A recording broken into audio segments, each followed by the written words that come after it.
in the sprawling urban landscape of San Antonio, Texas.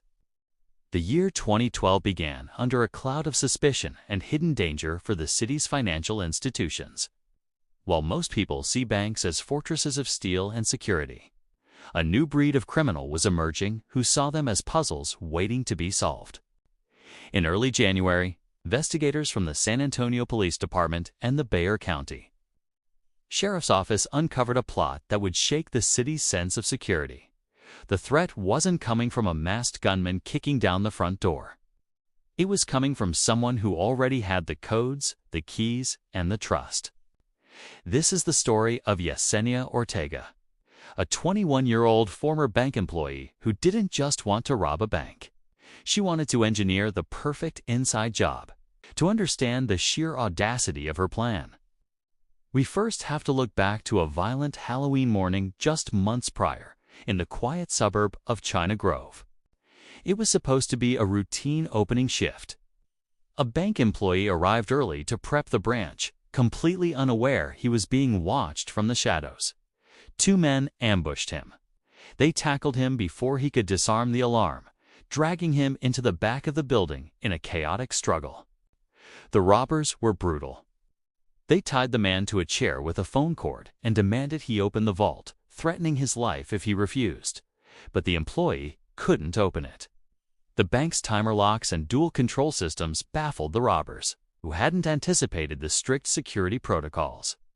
Frustrated and panicking, they fled the scene empty-handed, leaving a traumatized victim behind and a mystery for the police to solve. Detectives arriving at the scene realized something disturbing. The robbers knew the shift times and the layout, but they lacked the technical knowledge of the vault. This suggested an insider was involved, but perhaps one who hadn't worked at that specific branch or didn't have manager-level access. As 2011 turned into 2012, the investigation led them to Yesenia Ortega. She had the connections, the history, and a burning desire to try again. Ortega wasn't discouraged by the China Grove failure. Instead, she learned from it. She set her sights on a new target, the IBC Bank on Walsham Road. This time, she wanted total control. She devised a plan so elaborate it sounded like something from a Hollywood script involving balloons and cleaning crews. Her idea was ingenious. Release helium balloons inside the bank lobby at night. As they floated around, they would trip the motion sensors repeatedly. She gambled that the alarm company and police would eventually get tired of the false alarms and assume the system was malfunctioning. Once the system was bypassed or ignored, her crew would have free rein to cut into the vault without triggering a police response. But a plan this complex required more people. Ortega needed a team to execute the distraction and the breach. She began recruiting. In the criminal underworld, expanding your circle is always a gamble.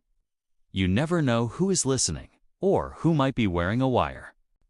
San Antonio police had received a tip about the plot. They didn't just watch from the outside. They placed an undercover officer right inside Ortega's circle. For days, the undercover officer sat in on the planning sessions, listening as Ortega laid out the blueprints, the timing, and the ruthless tactics.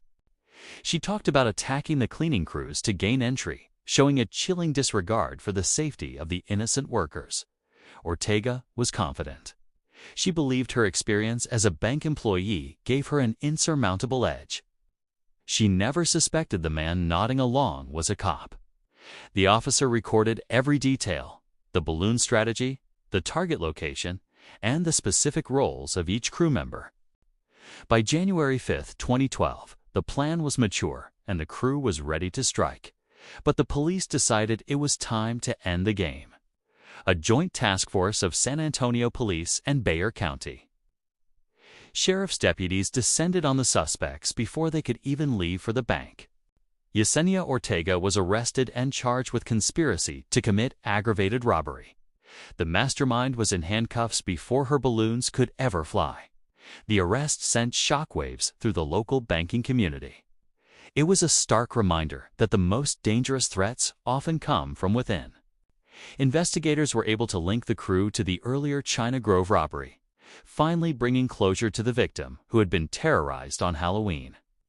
The case of the balloon robbers became a strange footnote in San Antonio's criminal history, a mix of creative ingenuity and foolish arrogance. Ortega's downfall was simple. She trusted the wrong people, and she underestimated the reach of San Antonio law enforcement. Following the arrests, banks across the city reviewed their security protocols, paying closer attention to who had access to the keys and codes. The planned heist at the IBC Bank never happened. The customers who walked in the next morning had no idea how close they came to a crime scene. For the detectives, it was a textbook win. No shots fired, no money lost, and the conspirators behind bars before the crime could occur. Yesenia Ortega faced the consequences of her ambition. The court system does not reward creativity when it is used to terrorize. This case stands as a testament to the effectiveness of proactive policing.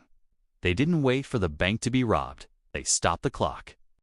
San Antonio has seen its share of bank robberies, but few were as calculated or as bizarre as the balloon plot of 2012. As we look back, it serves as a reminder that the most elaborate plans often crumble under the weight of a single loose thread.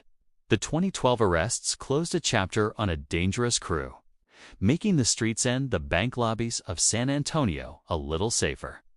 If you found this case fascinating, there are many more stories hidden in the files of Texas law enforcement waiting to be told. From the botched jobs to the masterminds, every crime tells us something about the city it happens in.